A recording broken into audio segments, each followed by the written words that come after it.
Peace and love, beautiful souls.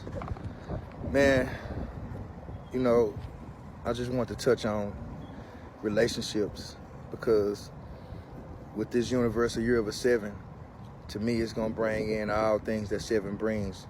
So it's going to bring in a little balancing things out with that Libra energy, that 7th house energy, relationships, marriages, like even with the 6 that we came through dealing with love and all this type of stuff, self-love. Because when you're talking about love, I always say that love is just the sweetness of your emotions. So when you realize that you found yourself in a place to where you looking for somebody else to bring you sweetness, to bring you something to make you feel more, I would say, validated or more whole and complete, and you realize that that's a fairy tale, that was an illusion, right? And that illusion breaks, what does that leave you with? Because actually the sweetness of your emotions is something that should always be yours. If you want to grow higher within the human being that you are, if you want to grow past your intellectual properties, that means your likes and your dislikes, and you want to taste the sweetness of your intelligence, the sweetness of your emotions is what gets you there. Hence, if you fall in love with life, fall in love with this process. Because when you really, I speak on a lot of different things, but when you're really talking about what's actual and what's real, there is no destination. We just in this thing, it's just a journey.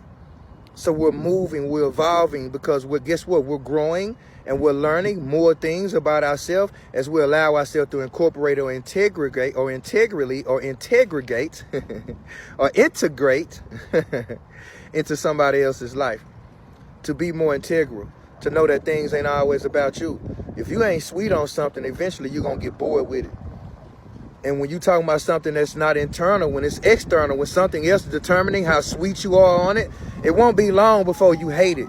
It won't be long before you don't like it, because you didn't make the sweetness your own.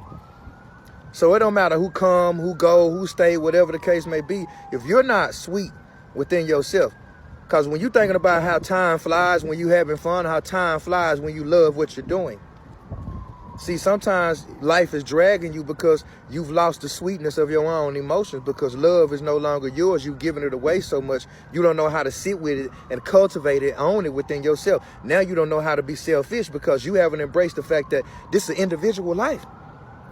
It is your job, it is your obligation in this life to maintain your own individual sweetness towards life, not towards people.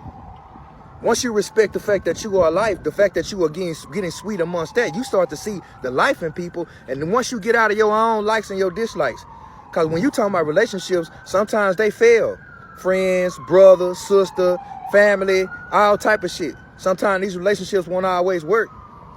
But if you are just looking for those people to feel some type of void within you because they have this title of mother, sister, brother, whatever the case may be, then guess what's going to happen? It's going to come with a lot of disappointments and a lot of setbacks in your life too. So when you really are saying that I'm going to allow love to be something that is mine, the self-love journey, is basically saying that I have no destination with this love. That means when I tell you that you don't cut the cords of love, you can't do that. It's impossible. You expand them. See? So when you expand the cords of love, that means that I'm allowing myself to move on because I'm sweet within myself. I'm valid within myself. So the sweetness of your emotion takes you higher. See, this is why I say love is something that we share. But when you get sweet on yourself, when you get sweet on the life that you are, then yeah, you won't have a problem when somebody has to go in your life. You won't be fighting to make people stay, because you will realize that love is not something that you do. It is what you become. Once you become the love you've been seeking your whole life, guess what? Everything you do is an act of love. So the whole thing is to become so sweet within yourself to where you become loving. See? So how loving are you?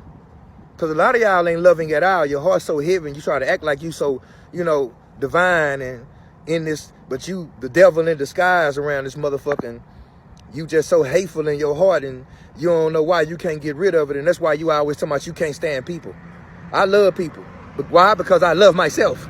So it don't matter how much self-hate people show up with and try to deflect onto me. I'm always choosing to see the love, choosing to be the love. Why? Because I am loving. So being loving is a real thing. Namaste.